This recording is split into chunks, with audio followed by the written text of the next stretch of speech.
Good morning dear students, welcome to science class. बच्चों, कल हमने सोलर सिस्टम के बारे में पढ़ा, उसके कुछ प्लैनेट्स के बारे में, इनर प्लैनेट्स के बारे में हमने डिस्कस किया। तो आज वही इनर प्लैनेट में मैं आपको अर्थ एंड मार्स के बारे में डिटेल में बता दूंगी। तो सबसे पहले जो सोलर सिस्टम के एक बार मैं दोबारा से आपको एक्सप्लेन कर रही हूँ कि ये सन है। सन के चारों ओर के जो प्लैनेट्स हैं ये एक फिक्स पाथ पर मूव करते हैं।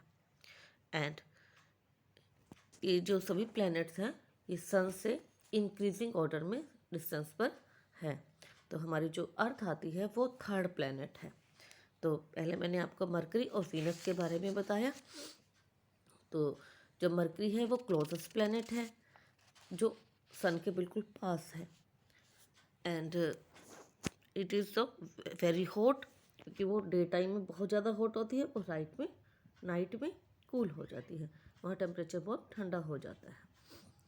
तो ये उसके बाद आता है वीनस।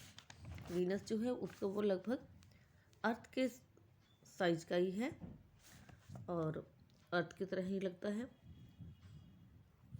तो इसलिए उसे ट्विन प्लैनेट भी कहा जाता है। लेकिन उसका जो एटमॉस्फेयर है वो बहुत ज़्यादा थिक है। और क्यों? और वीनस जो है it is the hottest planet है, जबकि मरकरी जो है वो बिल्कुल पास है। लेकिन वीनस जो है वो हॉटेस्ट प्लैनेट है। क्यों है? क्योंकि वहाँ का जो एटमॉस्फेयर है उसके अंदर एक कार्बन डाइऑक्साइड और अदर गैसेस की लेयर है जो कि सन की हीट को ट्रैप कर लेती है, जिसकी वजह से वो टेम्परेचर बहुत ज़्यादा हो जाता है। ओके, तो हम नेक्स्ट पढ़ेंगे earth. Earth is the third planet in the terms of increasing distance from the sun. जो अर्थ है वो हमारे प्लैनेट में, वो सोलर सिस्टम में थर्ड नंबर पर है। The surface of the earth as seen by us appears to be flat. ये देखिए कितनी ब्यूटीफुल हमारी अर्थ नज़र आ रही है।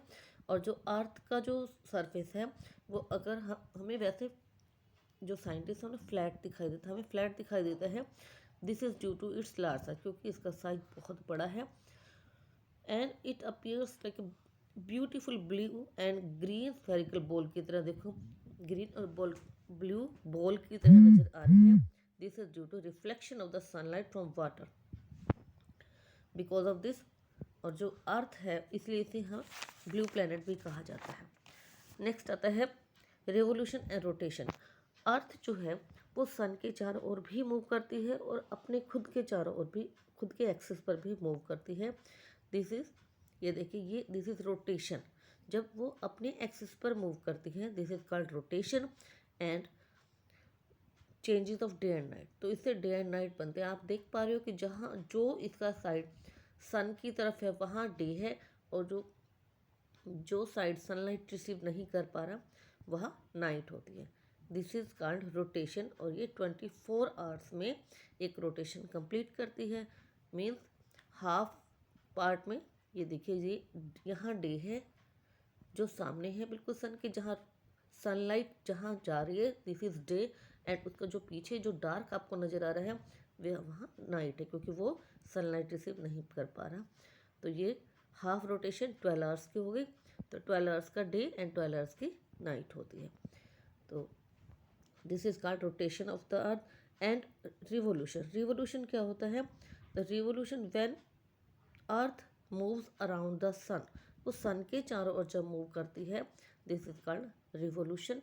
And it complete its revolution nearly 365 days. तो वहाँ पर रेवोल्यूशन के कारण क्या होता है? सीजन्स चेंज होते हैं। ये देखिए कितना ब्यूटीफुल प्लैनेट है हमारा अर्थ। और ये ब्लू क्यों नज़र आ रहा है बच्चों? क्योंकि यहाँ पर 70% जो है वाटर है। सो रिफ्लेक्शन ऑफ सनलाइट ये ब्लू नज़र आता है। ओके, और अर्थ ही हमारा एक ऐसा प्लैनेट है जहाँ पर लाइफ पॉसिबल है। क्यों? क्योंकि वहाँ पर एटमॉस्फेयर भी है, वाटर भी है, और right size right distance from the sun, जो भी लाइफ सस्टेन की जितनी कंडीशन है वहाँ पूरी होती है। नेक्स्ट हमारा आता है कि मार्स। अब मैं आपको मार्स के पिक्चर्स दिखा रही हूँ। मार्स का जो मार्स है इसे मंगल भी कहते हैं, और ये अर्थ के बाद जो प्लैनेट है। इसकी जो ये आप लैंडस्केप देख रही हैं, ये रेड कलर की दिखाई दे रही है, तो इसलिए इसे रेड प्लैनेट भी कहा जाता है, क्योंकि यहाँ का जो एटमॉस्फेयर है वो अर्थ से थिन है। और ये इसका जो साइज है बच्चों, वो अर्थ से हाफ है। मीन्स अर्थ से बहुत मतलब जितनी हमारी अर्थ है उससे हाफ साइज है इसका। ओके, तो ये मैंने आज इनर प्लैनेट के बारे में आपको बताया। तो नेक्स्ट वीडियो में हम आउटर प्लैनेट्स के बारे में डिस्कस करेंगे। तब तक के लिए thank you, have a nice day.